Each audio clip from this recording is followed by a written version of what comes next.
Well, we're already recording, so we can start whenever we want. Okay. Hi, Jake.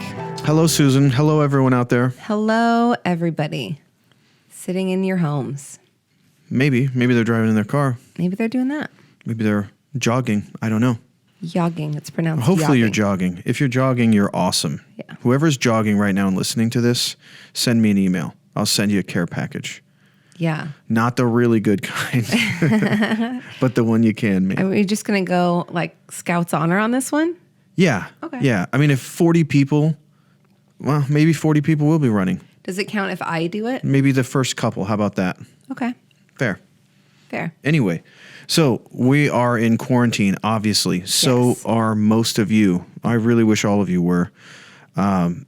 This sort of feels like what we were talking about last week, in that we've already been in quarantine for so long, basically, that while we're waiting for everyone else to kind of get with the program, I don't think we're going to let up here in Washington until No. everyone else is till we start to see the numbers turn around a little bit. Yep. My tactic is complete disassociation. And I can't even think of a timeline when this will be over because I don't want to be disappointed. And so I'm just letting it ride and pretending like every day is Saturday until I completely lose my mind. Well, and we got notified today, as did a lot of you, that school is out for the rest of the year. Mm-hmm. So that's interesting. It's insane. Yeah. I don't know. We asked our 7-year-old, if he was kind of priming for this. Would you be disappointed if school was out? And he was like, no, because, we get the same amount of stuff done in 3 hours in the 8 hours that I'm at school. Basically what you told him this morning to make him do his schoolwork. Exactly. It was probably not true at all. But no, I feel like I heard that somewhere too. yeah, so he feels like, it's kind of a long break. So, but what do you do now? Do you let them, do they go to school for a few hours a day for all the way through the end of summer? Because really, unless they give us some sort of like, this is what we're covering curriculum wise, I don't see how it can't hurt, but it's not going to be like, this is what you're supposed to learn in first grade. Yeah. I have him FaceTiming my friends for history lessons, just winging it over here. Well, that's cool though. I hope so. But anyway, I guess the point is that we're all a little confused as what to do right now and what we can do. And I'm sure everyone's noticing all the lives, like everybody's going live. Everyone's live. I love it. Pretty cool. My interest in television has waned down to next to nothing outside of a little bit of news. And even at that point, I'm so fatigued with all the corona talk, that the COVID-19 talk, the respiratory talk. Yep. That's kind of the thing right now, is like it's a flu that causes a respiratory illness. And so I don't know why people want the placement of the death to be like tagged as a respiratory illness and not necessarily the flu, because it's a symptom of. Anyway. Right, like when you get really sick and get pneumonia, and that's when it gets sketch. Right, yeah, exactly. So it's kind of, it's weird, but what we're getting down to here is like, what are essentials? Mm-hmm. What are essentials in regular life? Right. Moving forward. As people are stocking up toilet paper left and right. Yeah. Which I don't think is that. Did we talk about this last time? I don't think it's that essential. We did. And we ordered a bidet. I saw a commercial on somebody like quit their job and started a company just installing bidets. Ooh, that word was hard to say. Yeah. Oh, I had a Sweet Nirvana brand's Groovy Chew, which in my opinion, right, they're the best. I would have to agree with you. You like Jam Rocks. I love our Jam Rocks. I like, obviously I created that original recipe. Mm-hmm. I just like how mild they are. Unless if you sometimes eat one I was just or half. Yeah. And then sometimes I eat one and I'm like, these are not mild at all. Yeah, they're sugar free. So I mean, there's a lot of benefits to them. Like late at night, you're not eating a sugar cube before you go to bed. That's kind of cool. I like the 10 milligram ride of the Groovy Chews though. Yeah. I love it. I mean, during quarantine, who cares? Right. And anyone that hasn't tried cannabis in their life. Now is the time. Now is absolutely the time. Or if you tried it back in the day and you got something weird from somebody and you just had a weird experience, the fact that you can kind of cut your dosage down to a minimum and ease back into it. Isn't that what most people say though? Like almost everybody does. Every person. Well, I tried it. That's like me saying the first time I chose to get drunk, I drank Black Velvet as a 16-year-old or Thinking, whatever. I'm just going to shoot this and drink a little bit of water. And it's going to be fun like they show Right. me in the movies. And No. like no one does that once and says, whoo, I was throwing up. Yeah, I I got really so want- sick. Yeah. Yeah. Or I'm really embarrassed about some of the stuff that I did. No one ever does that. They just No. drink for the rest of their lives. I was listening to a podcast today where somebody talked about that, where they were forced to stop and just ask themselves if they actually knew anything about all drugs that they were opposing. And, he was like anti-cannabis, psychedelics, anti-everything. And he just kind of stopped and said, wow, I'm 60 years old. This is from Joe Rogan's podcast. It's not like it's some secret tip that I've got. But basically, at his age, he stopped and kind of went, what do I actually know about any of these things and their effects on the body? And other than like, I think losers do them and, they wreck your life. And he was like, obviously I know lots of people that are not dealing with wrecked lives and aren't losers that are using it. So he just kind of like reframed it. And his kind of hypothesis was that he'd spent so much of his life just hearing that same mantra that he never even thought to like actually question it in his mind. He's fine with it at cocktail parties. He'd have a puff every now and again, but to like actually think about it, I thought that was kind of cool because I had to do that myself. In my late 20s. Yeah, you were a huge prude. I was an asshole. Yeah. Oh, yeah. I've said it many times on this podcast. I was like ready to call the police on my roommates because they wouldn't stop smoking pot a narc. upstairs. I know. Get out of here. Yeah, right. I didn't do it. I just wanted them to stop. To my sensitive little nose, I could smell it Your pure little through multiple college floors. Jake nose. Whoa, very squirty beer. Making a lot of noises.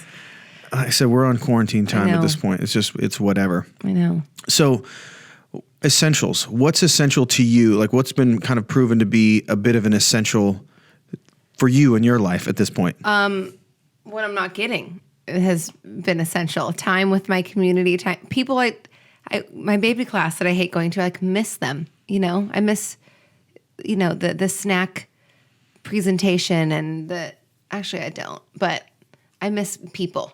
Yeah. And so for me, even after having the baby and feeling isolated anyway, I still had my people come to me and come over and be around. So I'm very grateful to have you and the boys because I would honestly go crazy if I didn't have that. But I really miss being cut off from. I'm a people person. You miss being cut off. No, from our community. Gotcha. Yeah, Gotcha. I miss Yeah. our community. I feel like we've been cut off. I don't have that as much as you do. Like I don't feel the cutoff. And I think because a lot of my communication is done digitally Yeah, so I was anyway. going to say you're on the phone 24/7 anyway. Right. So I think that because that has kind of just stayed the course a little bit for me, and factions of our business is being deemed as essential, which was crucial for the survival of the companies to have some aspects of what we do like alive and well. That was a great thing for us. I talked about that last week a little bit. I didn't want to seem like I was like celebratory in that, but cannabis is definitely proving to be recession proof. And not that we're in a recession yet, but we're buying and spending like we are. And there's still a lot of money being deployed on cannabis, which is good for the industry. And alcohol. Yeah. Alcohol has been proven time and time again that, people are going to lean on it, but And how crazy is that given the reaction, like when you first started, like you had some very sketchy, scary situations because it was so like dangerous. being the exact opposite of essential and being, Yes. And so that's really what's And what is essential. that, 12 years? Yeah. Yeah. And, and even 7 years ago, 6 years ago, it was still kind of like, you didn't feel entirely safe, or every time there's a new election or, another round of legislation, you're going, when is something going to change? One small piece of language that's going to reshape our entire existence. But yeah, there are the times of like we talked about the other night, sending everybody home, and I would just sit at the desk waiting to see if somebody was going to kick the front door in, and like having those kinds of experience, that makes all of this, not the quarantine, but like the industry ups and downs, that was scary. Yeah. Like no, Because didn't you hear they were making raids like up and down? yeah, because you could see there's highway. like mapping services, and so people were on the forums and they would jump on and say, hey, they just hit someone in Olympia, and then they just hit somebody in Tacoma, and they was just hit somebody in Federal Way, and that's like working. You can literally follow that, and it was coming right for us, and we were as outspoken and forthright about what we were doing as anyone. And that was all medical days, right? Yeah. So what was their claim to come in and shut you guys down? So that was early medical days. So there's like 2 phases of the medical, 3 really. The one where nobody had anything ever, and it was really just a law that looked like we allowed it in Washington State, but there's nowhere to get it. There's no framework. Yeah. Then there's kind of phase 2 where we sort of figured out, a couple shops opened up, and then I kind of followed suit, and we hired the same gaggle of just shiesty ass attorneys that helped us put together the framework. And we all felt pretty good about it, and we were left alone for the most part. But we were subject to federal raid, and of course we didn't have banking services. So that's when it felt like the wild, wild west, because locally we'd become really comfortable with it. Right. But And the community, on a national level, it was like, what do these guys think they're doing? And so they would come in, or they would get a tip, and they would take down, a series of dispensaries. But and then there was the kind of the third phase of the medical operation it was 5073 was the Senate bill that passed here in Washington State, and that was the one that reframed it really was just a few changes, but it dramatically affected whether or not we could do business. And a lot of people went out of business or quit right then. And that was kind of our claim to fame, was working that over and putting us in a position where we were able to take it to Dan Satterberg. Our attorney took it to Dan Satterberg and actually took our proposal as to how we could operate under the new rules, and it was widely accepted. So that kind of set forth, one, a potential lawsuit with the attorney that stole that framework and sold it to all of my competition, and 2, meeting another attorney, Kurt Bale, who was a really, really great asset for us over the years. So we went through all of those changes, and under 5073, that's when it normalized in Washington State, and we kind of saw a little bit of what it could look like. And that's like when I was licensed, and I joked about having to go get my fingerprints done and being afraid they're going to arrest me when they made me come back for the second time. That phase was the transition into that, where we were fully recognized, regulated, monitored by the city, not the state. Right. Let me ask you this question. What was it, or what is it, that made you feel so convicted in what you were doing that you were able to stand in that shop by yourself and just kind of wait to be raided?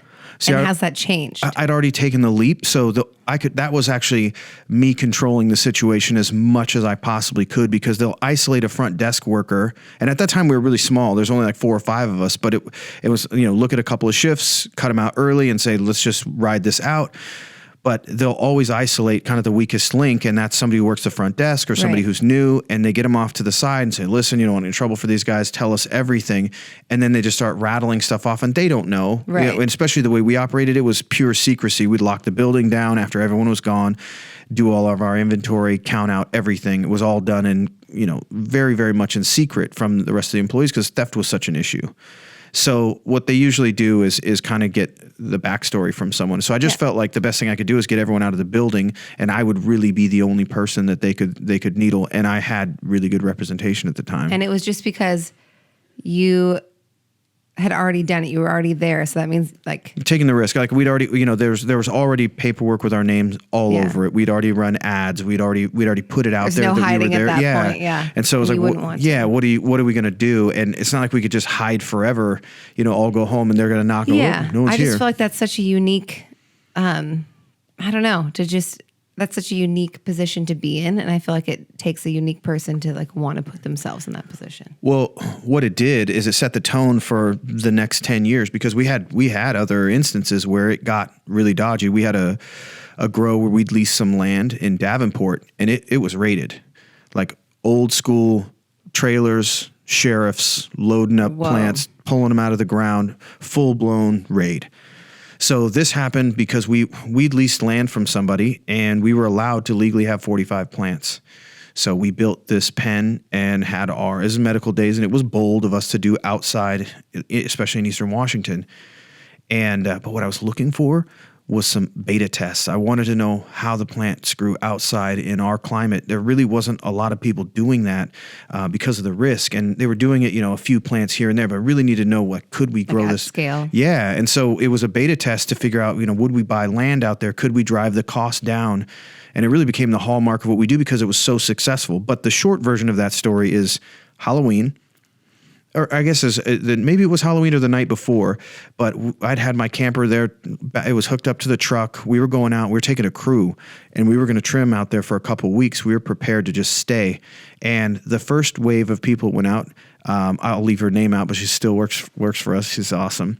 And it was a family member of hers who ran the farm for us for the whole summer, stayed out there. We bought or rented a little RV for him, and the guy just stayed out there. But he did the same thing for me that I did for the rest of the team 4 or 5 years before that. And so people understood how we operated. We were just always prepared, and we had these, we called them ALE binders, Attention Law Enforcement. And it just had everything lined up, and so that there was no question of who to call, who to contact, what we were doing. They didn't have a lot of questions because they could just say, defer to it. It's all right there. So anyway, Jen gets out there first, and it was storming like crazy, and we decided we'd leave early as a team to go get these plants down because the weather came in. And Jen called, and I got so tired of everyone calling me and telling me about this weather and how we got to get the plants down. She called, and she said, oh, did they call and tell you what's going on? And I said, I know the weather's bad. Just tell them, chop the plants down, get them hanging in the barn. We're coming with the machinery and the crew. We'll get it taken care of, but we'll be out tomorrow. And Jen said, no, there's cops everywhere, everywhere. And I'm like, I just said her name, by the way, but I know she'll understand. Yeah, she didn't do anything wrong. She's just put in the phone call, and she called and said, there's police everywhere, and they had the owners of the property and him in handcuffs, like sitting in the front grass while they were like going through stuff. Whoa. It was pretty intense. The girl was like 8 months pregnant. It was really, really intense. And so effectively what happened is when we leased the land, they had no problem with the 45 plants. It's that we leased our land and he put up 45 more plants of his own on the other side of the fence. So when they flew over, they saw 90 plants and said, you guys, we're taking these down. So I'm sure after they realized their mistake, they came back and gave the plants back. Yeah. So the quick wrap to this story is we take this camp. I've got like a 30-foot camper, and we just drove straight out there that night. And when the police left, they left us with half the plants. So they let the owner of the property walk and kill half of our plants and kill half of his plants. And they ripped them out of the ground and took them away. And we got to keep the other half. But the problem is the amount of weight. We had plants we were allowed to have, and we had the amount of weight we were allowed to have on site. And we were going to be way over on weight. So they chopped all the plants down. This is a long story, but it's a good one. So I've got a couple of my closest friends at the time. We've got a canopy full Ford F-150 and a full camper. And my idea was just to take all these plants that had just been chopped down and just throw them in the bathroom of the camper. In fact, I wanted to put them in the shower stall. And I try to preserve them? Well, no, just to get them back home. We needed to get them out of Eastern Washington and back to Seattle, where the laws are more liberal, and just get them trimmed up. And we had a crew over here that was ready to trim at the warehouse. Gosh. So we're going to load all this stuff up, and I just pulled up, said, bring them to me. So we start loading them up, and Ian hands me. I just outed another person. So we load them up in the camper. And I put them in the bathroom, and it was full. And I slid the little slider door shut and clipped this little cheesy, it was fake little latch on them. Sealed that up, and I turned to Ian. I said, okay, the bathroom's full. How many more do we have? And he's gone for like 20 minutes. And so I'm trying to organize stuff and move stuff out of the way, and he comes back. And at that point, I think we'd put in 7 bags. These are giant 50-gallon bags, 7 bags filled up. And he goes, we got 63 more. Oh my gosh. That was my reaction. And so for the next 4 hours or so, we just kept loading and loading and loading these plants as they cut down. And it was full, just filled my camper edge to edge. I mean, would that just make the entire camper reek? Yeah. But keep in mind, it was one of the stormiest nights I've ever been a part of. So we actually went out and drove it back in the same night. And then we started trimming. Some of us stayed up for 3 straight days just because you got to trim it right away. Otherwise it starts to go bad.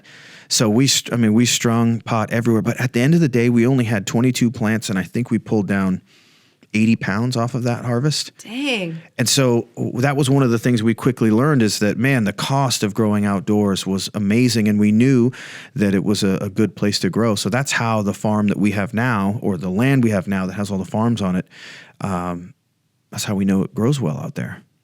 So that's really cool. Yeah, all of that. But there were some folks got in trouble for that. I did not. Neither did no one on our team, because we properly contracted all of our stuff. But it was a dodgy experience. But on the flip side, the guy that we had there for the entire summer stood tough, didn't talk, didn't have much to say, just waited out and said, you can reach out to our lawyers if you want. And by the time they all came back to see what was going on in the police department, we cleared out and moved on with our lives.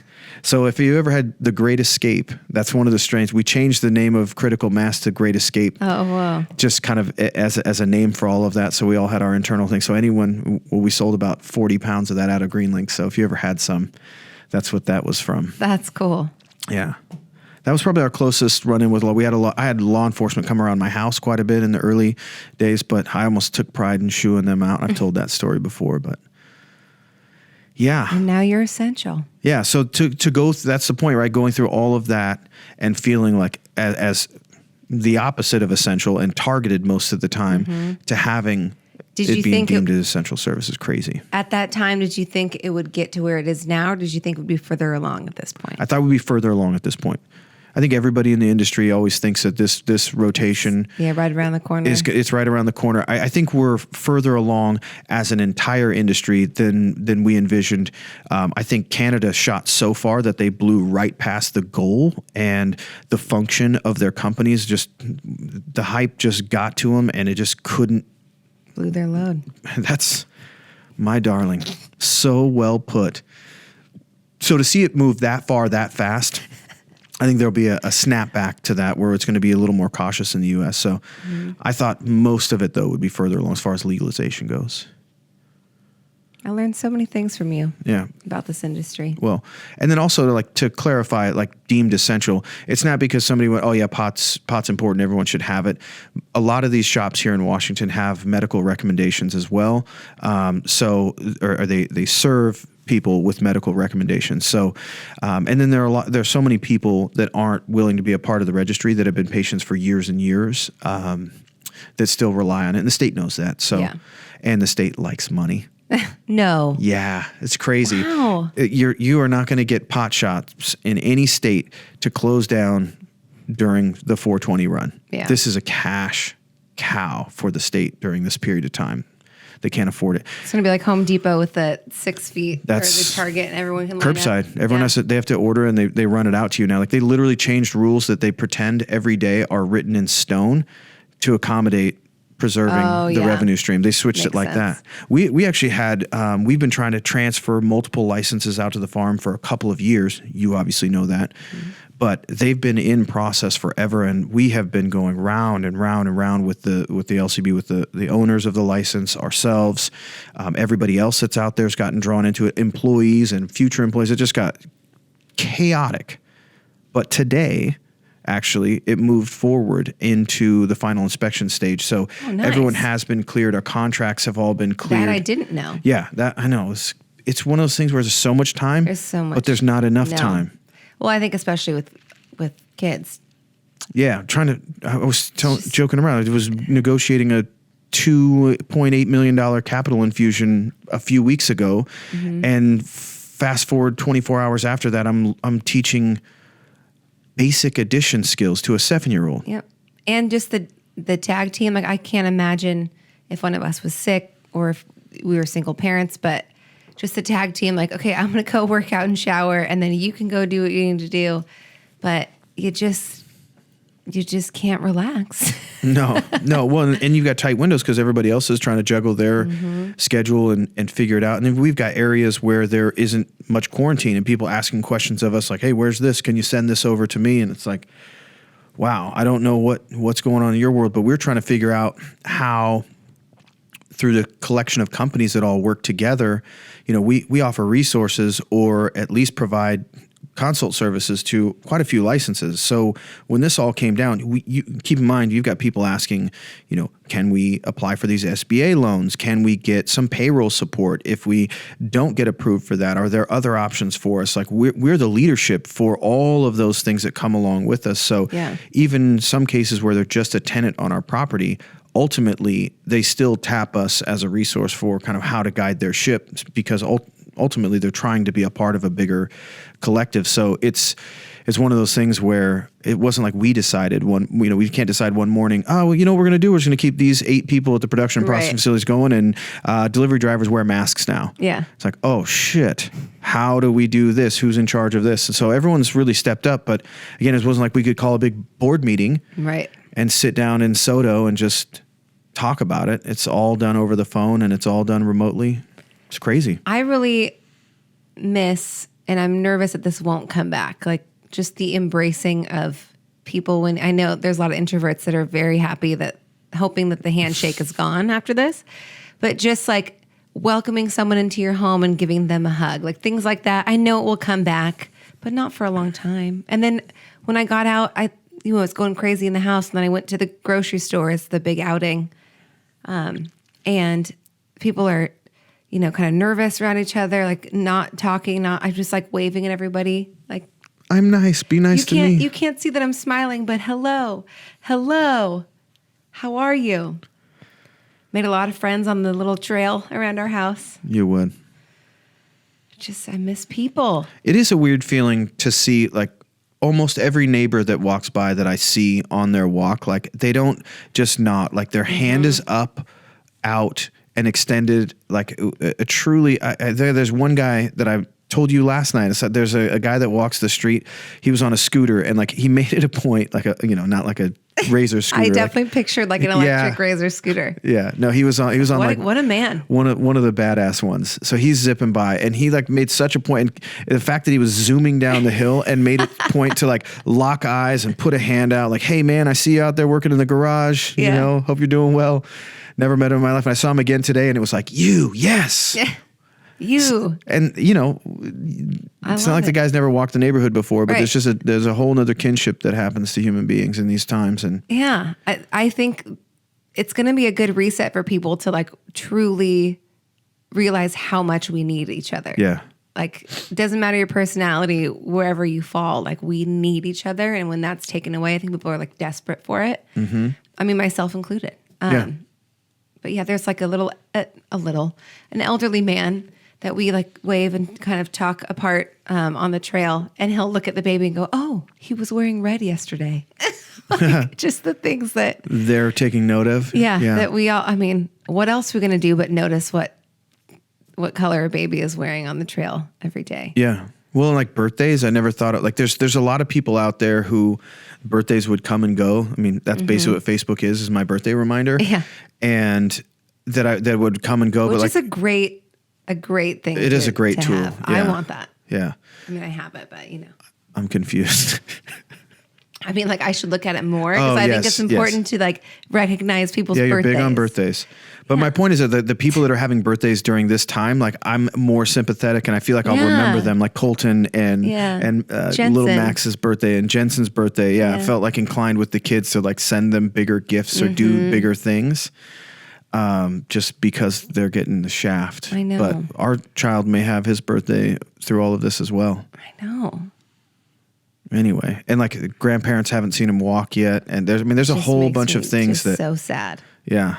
That's been really, really hard. Is like not having the ability for the boys to see. Yeah, and I don't know how how strict people that are listening, but we've been extremely strict, partly because of all of the households we deal with are all taking it pretty seriously. In that Carter's mom is he's not left the house when she's with him, and And when he's even with her. then, like apparently there's still so many variables, so many risks, and it's like, and we're all taking it to the extreme at this point. Yeah, so between your parents and Carter's mom and our household, like we none of us have seen each other. None of us have gone anywhere, other than the store to get essentials, which I've managed to come up with something essential that I need almost every day. Well, but ice cream is definitely essential, as is beer at this. yeah, you know what time. screwed us up is we were going so hard on Amazon. Like we'd become. I mean, Yes. guys, you cannot understand how unplugged we are.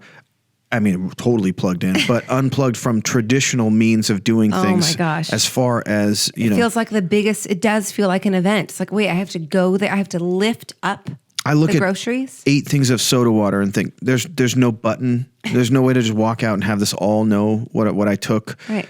Please. And I got to carry it all. I could have had this dropped off on my porch. less expensive. I know there's a lot of things that people would say about, I'm just telling you, like my life, I really like when I push a button or I ask Alexa to do something and it shows up on my porch the next day. Amazing. Especially I love like that. diapers, formula. Like I never had to go to the store. It's a big reason why I wouldn't move. Yeah. One of the first things I would do if looking at a new house is find out if I'm within range of all of the Prime things. Now. Where we're at now, I can get dinner from anywhere in Seattle and anywhere in Bellevue, and Issaquah in 25 minutes. I think what you're trying to say is that we are very spoiled. Super and spoiled. We But I bought very in. much enjoy it. We bought in from everything from no cable. For years we haven't had all of those When things. there we've just are kind of better, disconnected. faster, easier ways to do things, why choose it to do it the hard way? I don't know. I don't know either. You don't got to convince me. I know. That's why I like you. This beer was brought to me by an Amazon delivery person. It's interesting. It's called Sierra Nevada Hazy Little Thing IPA. Yeah. I don't know how I feel about that. They feel like smart asses to me. Yeah. No, it's not bad. I love IPAs now. That's the only thing I'll drink. Everything else tastes like water, except if it's a White Claw. And I had a delightful flavor today. It was like blueberry and acai. I hate that word. I know. I think it's kind of fun to say. You would. Acai. I don't like like it. I'm bilingual. I don't like it. So essential. What's essential is childcare. What's essential to you? Yeah, I was going to say, what's essential to you? No, I don't think that's really essential. Like in the spirit of what's really going on, that. No, but not. We, again, with the switching off back and forth and being able to do little bits of work, each of us here and there. But if our kids were in school and childcare, it would be a lot different. Mm-hmm.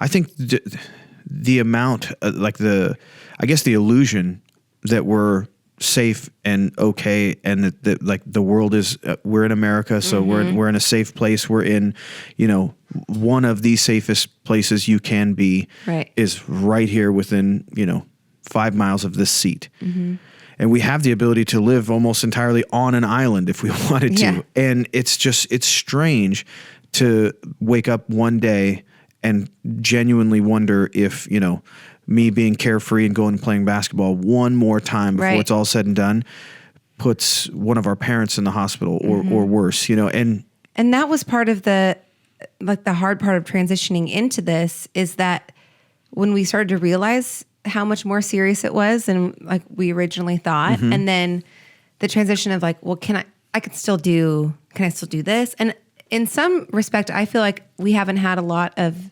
progress in that area as far as like, if we have been quarantined, then if people that have been quarantined, you're not sick, can you see that person, in a few weeks or once the stay-at-home order is lifted?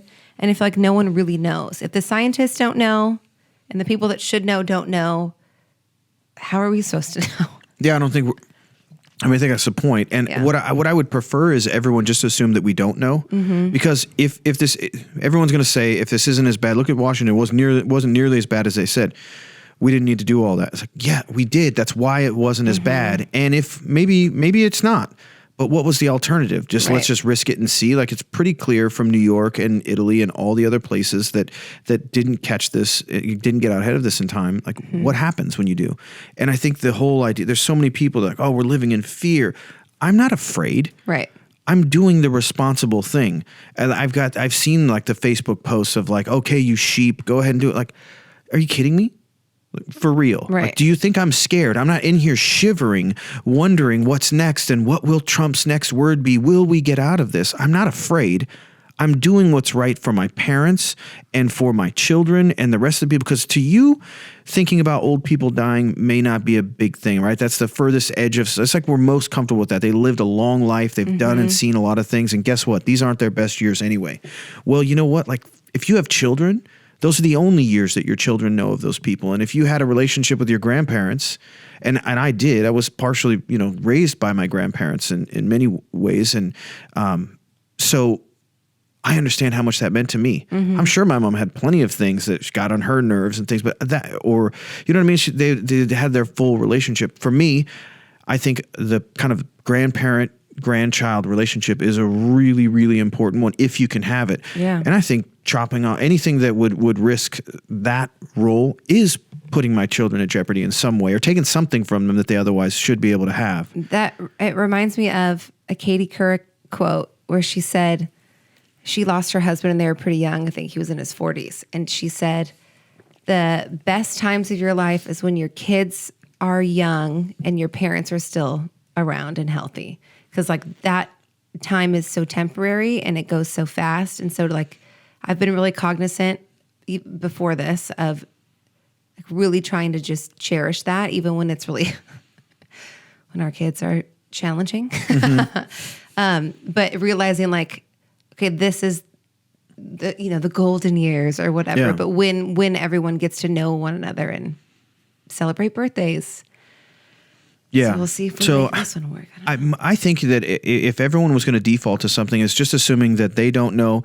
But I overheard people talking yesterday at the store, two guys arguing the same point about it being just like the flu and this is all, a bunch of bullshit and what a waste of time. And I just thought like, really? Why the do you have so much, toilet paper in your basket? Like he's got a full cart. You both have full carts calling bullshit on this whole thing, but yet you're preparing on the fringe. Prepared, yeah. But they're not going to do what feels like an infringement on their rights. Like right there, they're going to stand some moral ground of like, I know this is bullshit and it's not. It's like, that's the real heroic position. That's the to play tough guy about it is really where you think this lies. Like he's like, I'm not going to sit around all scared about this whole thing. I'm not. He's like, that's bullshit. Mind you, I'm standing in Target 6 feet, but these guys are talking 6 feet apart. Yeah. And I'm hearing every word they're saying. And I just thought, you guys aren't tough. Like it somehow makes them, I'm cowering out to my car, holding back my tears and going home and just fearing away. No, we're just doing what people are telling us to do to keep the most people safe. Just trying to be responsible. Yeah. And honestly, I'm basically doing the opposite of what Trump tells us to do. Again, like I said, assuming we're scientists. probably, you said we're fine? I think we're not fine.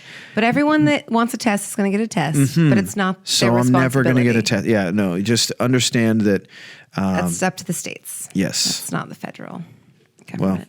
Well, but what were you saying? Now we went on that little...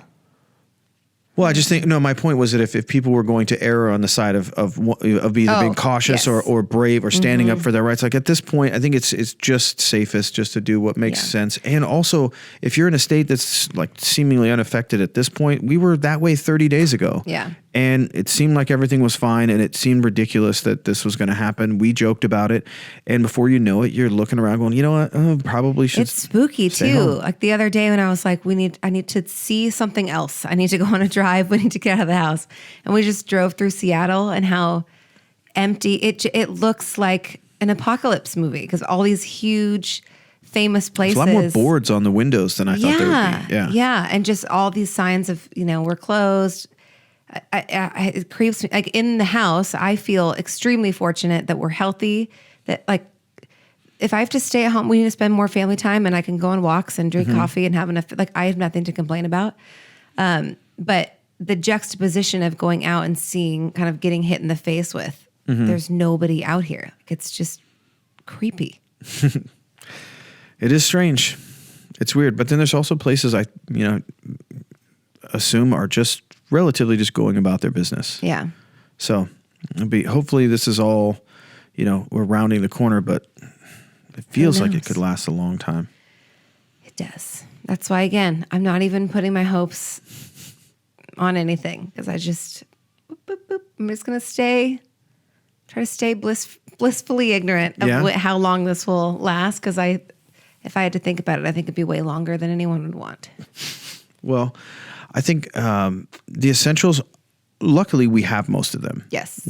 Other than, some of the things a lot of what we don't have are wants. And I heard somebody else make a really good point about what it's like right now. And maybe we even said it last week was, we're living like a lot of other countries do all the time. Right. Which is not everything you want is available at the store when you go there. Yeah. Not every service you want. You don't have 17 brands to choose from. Right. Or your hospital may not perform the type of surgery or have the utensils you need to have that operation done. And you don't have the means to get to one that does. And therefore, this is what how you treat yourself, you stay home. Yeah.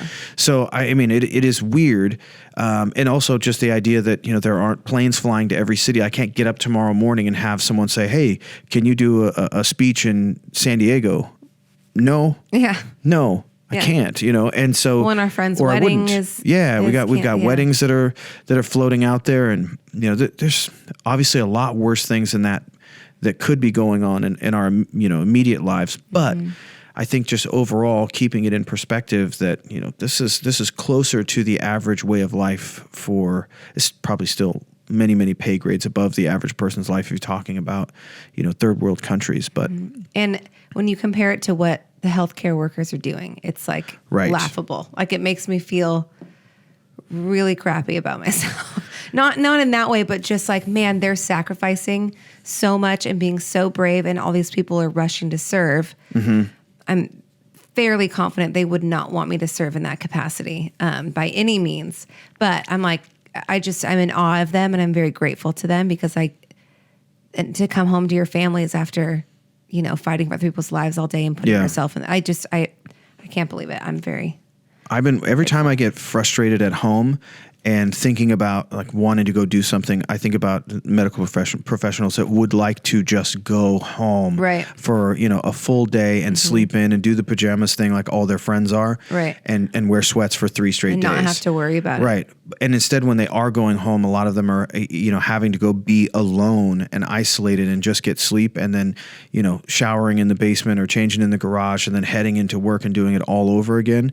They're living an entirely different life than we are. So it's important. I think that's really essential, is keeping that all in perspective. And like I said, hopefully this passes soon, but I think the effects of it are going to be, we know they're going to be lasting. There's the economy is we were talking the other day, it's like a long garden hose that's going uphill. When you turn the water off, it doesn't just stay where it was and ready for you to just kick it back on. It starts to drain, backfill, and it drains. And now we've got a long road ahead of us. So, but I think the galvanization of this, if that's a word, I think I might say that all the time. It's a good word. Anyway, I think we're all galvanized from this, and we're all aware of what can be and where we were not too long ago. And so I do think we'll get back there quickly, but our leadership's inability to talk to us honestly like adults and just be straightforward with what's going on or what they do and don't know would be so helpful. It would be so helpful. It really, I would just like it to not be about pride or ego, and just no one needs to be congratulated. We at just the talk beginning about of what's that going on, statement. Yeah, and what we can all do to help. Luckily, I feel like there's always going to be more good people than bad, and I am. And you get your Cuomo dose every day. I do love the Cuomos. Yeah. He's like a real life Alec Baldwin, but like funnier. Funnier than Alec Baldwin. Wow. Well, he is a comedian, I guess. But I mean, like in a political sense. I understand. And I really meant Jack Donaghy, Alec Baldwin's character in 30 Rock. Gotcha. Yeah. Who may be a crush of mine. I mean, I love you, but this relationship I I've had with Jack understand. Donaghy Kristen has been a very Cavallari's long out time. there waiting Yeah, for me too. Exactly. Just waiting for Cutler to slide on out of my way. Anyways, I I loved her the first, Cuomos. Jay. I loved her first. You did love her. Someone was doing She's cute. Someone did the 5 celebrities I've met, and one of them's fake. And I was trying to think about who I'd put on mine. Yeah. And Kristen Cavallari, of course. You love her. I feel like her personality would annoy you over time. I didn't know her. I loved her from the show, and then here she walked right into my life. I mean, you guys hung out for a while too, huh? It was awesome. Yeah. I introduced her little brother to Carmen Electra. Well, look at you. Yeah, name dropping. Boom. Yeah, we need to get into your Vegas stories as well, because those we will. are classic. I'd like to have Randall back on to tell some of those, because he was there, or at least Absolutely. there for a part of it, and then left me to 100%. the most insane group of human beings you've ever met. Literally one of them still playing in the league, and he's been in for like 20 years. Hearing your stories and thinking back over mine, it makes me feel good about being married and being home all the time and just having kids, because I know that we did our 20s right. Yeah. Like I knew in that moment, I was like, I'm going to travel.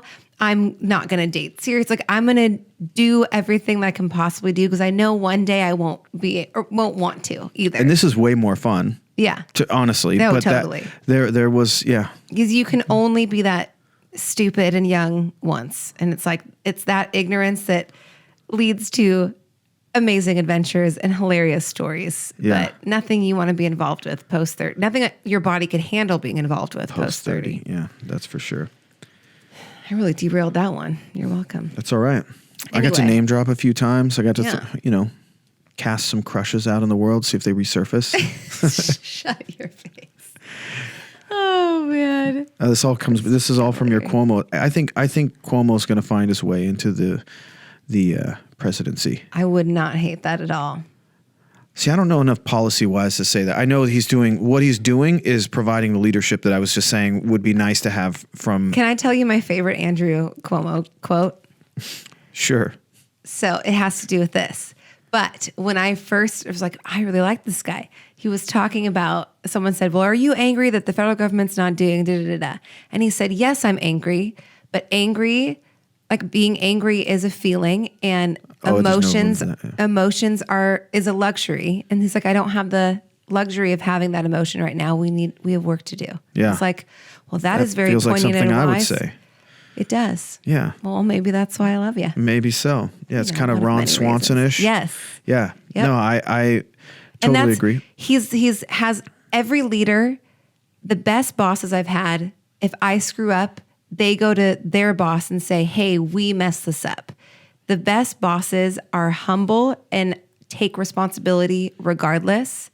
And that is the opposite of what our president is doing. Yeah. And so when I see leaders who are smart and have empathy and care for others and do it in a way that is thought out, it's like, oh, I forgot there are people like that that can be in charge of things. Yeah. Well, no, he's doing a good job. I mean, he's hitting it out of the park. He's taking the opportunity and just smashing it. Mm-hmm. You know, he was married to a Kennedy. Was he? Yes, for like 15 years. Oh yeah, I made the joke that it feels like him and his brother are the Cuomos. Mm-hmm. Well, I mean, obviously their father overlooking, but yeah, Right. that legacy they could leave a Kennedy-like legacy Mm-hmm. if this plays out well for them. I'm not necessarily pro or against, but I do think so. And what I really think is we've got Biden up on a pedestal. Mm-hmm. I cannot believe nobody's talking about the sexual assault charges that or the allegations against Biden that seem fairly credible. And I'm not saying that, for or against, but clearly in a Me Too world we live in, like we should be listening to that story, exploring it, seeing what's going on. And the fact that Or even hearing about it at all. I've seen it nowhere. Yeah. And we know, like, it's not one of those things that it can be gone forever. Right. I Right. think- The Republican Party, if he's the Democratic nominee, they're going to rail him on this. And if you think Trump's like worried about how, he's going to go all in on that Yeah. hard. And at the end of the day, the real deep conspiracy theory is no media is running it. There's no attention pointed toward it because I think they'll wait till Bernie drifts a little bit further out of the race. Biden's the clear number one, and I think they hang Biden up by that and use it as an excuse to somehow circumvent and get Cuomo in there. Well, and to go off some of the arguments that on the news program that we watched, like I can't sit here and be like, I can't believe somebody elected somebody who would grab women's pussies or like that whole Trump. The hard P. I and know. I everything. was like nervous about it. And then I was like, no, I got to go for it. If he can say it, if our That's true. president can say it. Fair enough. And I remember being shocked by like, wow, people really don't value women. So I can't sit here on my high horse and be like, well, Trump, and then support a candidate who, according to this allegation, was pretty aggressively asserting himself on her. So yes. Yeah. Yeah. Ugh. Anyway, so I feel like if Democrats Allegedly. Yeah. And again, the point is just that it should be The point is, it looked doesn't into. matter who it is on what side of the aisle. Like, we should stand up for people who have been attacked and Yeah. oppressed, in my opinion. And I think the time will come for that. But again, they weren't saying the Cuomo thing. That was just kind of deductive. It just Yeah. feels to me like there's enough limelight on Cuomo and the opportunity to and I understand this is like random long shot, Yeah. but I definitely want it on would record in the love event it. that it happens. And really, I would love Bernie, but they'll never let that happen. No. But anyways, I But mean, Cuomo's also pro pot. Just to all my course he cannabis is. related folks, if Cuomo was the president of the U.S., get your checkbooks out. It would be a field day. We'd hit a home run. doesn't surprise me at all. Of course he would be. Of course, that Cuomo. I heard he walks on water. Anyway, I like when people think that would somehow bother me when you make jokes like that or talk about someone like that. It's just And not. vice versa. I think Yeah. it's fun to hear about your ex-girlfriends who all look exactly the same. Similar. Exactly the same. Similar. I have never met anyone who has so much of a type. It's hysterical. And I am definitely that type. That's my type. That's my type. You have to watch TikTok to get that reference. And you don't. So, I think this is probably a good place to end. yeah, I don't know. I agree. Yeah. I mean, Essentials. I have the essentials. I just miss being around people more. yeah. Yes. I have the essentials as well. I think I deal with being away from others a little better than you do, but I was surprised at how much I've wanted to just go drive every day for just, even if it's 5 minutes, or putting Carter in my lap and doing a lap around the neighborhood with the windows down, just something to feel out and, Yes. and alive. But, you know, I'm thankful to have what we have, and I'm glad we reacted as a state as quickly as we did. Yes. Right or wrong, We forgot about the most important essential that I could not survive this quarantine without. Our hot tub, our inflatable yeah. hot tub from Amazon. I put it on my new quarantine necessities Amazon list if you're interested. Yeah, this stupid thing. I had a friend. I've talked about him on the show because he's the first person to ever give me a cannabis cut. Gave me a piece of leaf and taught me how to turn it into a plant, and I've been doing it ever since. But he's been somebody I've known since high school, and like 5 years ago, he said, "No, we got to blow up hot tub. You got to get one of these things. They're amazing." I'm like, get out of here. I already had an above ground pool. I was like, if I get a blow up hot tub with an above ground pool, I might as well Yeah. move back to my roots. But so I just thought, no way, it's going to be flimsy. Man, I owe Kevin a big apology. It has jets, and the jets work, and it's sturdy and wonderful. And it's $300 and it's my cheap to run. Yeah, it Morning coffee, nighttime cocktail. is crucial. Oh my gosh. Yeah. Yes. Yeah. So if you are in a spot where you don't think it's reasonable, you could put it in your garage if you wanted to at a condo. It's probably something you should consider doing. Yeah. You can break it down and put it away. I've told so many people about it already. Oh yeah. Oh, yeah. I've got someone here on the island just acquired theirs. I dropped off a test kit for them as a quarantine gift today for their tub. How noble of you. It just seemed like the right thing to do. Yeah. Talked him into buying a tub, and he didn't know Speaking about of privilege, testing it. That's the quarantine. Oh, for your hot tub, here's a little Yeah, you're right. pH, and there's like hospitals don't have enough supplies. I've been saying the whole time I have my essentials. I'm not complaining. I know. I'll do my Just part. more making fun of the island. Yes, the island, the rock, as many call it. Oh my gosh. Yeah, there's people that don't leave this island. They think it's bizarre that you would. Right. It's crazy. I came here because of how easy it is to get on and off the island. Yep. Anyway, well, not that you give a shit. That's fantastic. Okay. Okay, Well, if you don't follow us on Instagram, you should, because that's where we kind of keep the daily daily hacks. And Susan's all over TikTok. I have a TikTok account too, but it's mostly just for fun. I think everybody says that to start with. Yeah. So get one and just do it for fun. You can just watch other people's. But no, it's entertaining to do and make content. But Susan's like just crushing it on TikTok. Wow. Had another video break 25,000 views. TikTok every. It's awesome. Episode. It is awesome. It's awesome. If you wanted to like tap into what you're doing on the music side, TikTok's like the best thing. I love and I'm chirping away in half the videos. So in the background. No, but if you have like questions or comments or want to respond, because we've had a couple people that say like, what? TED Talk? I'm just going to keep saying TikTok. Oh, TikTok.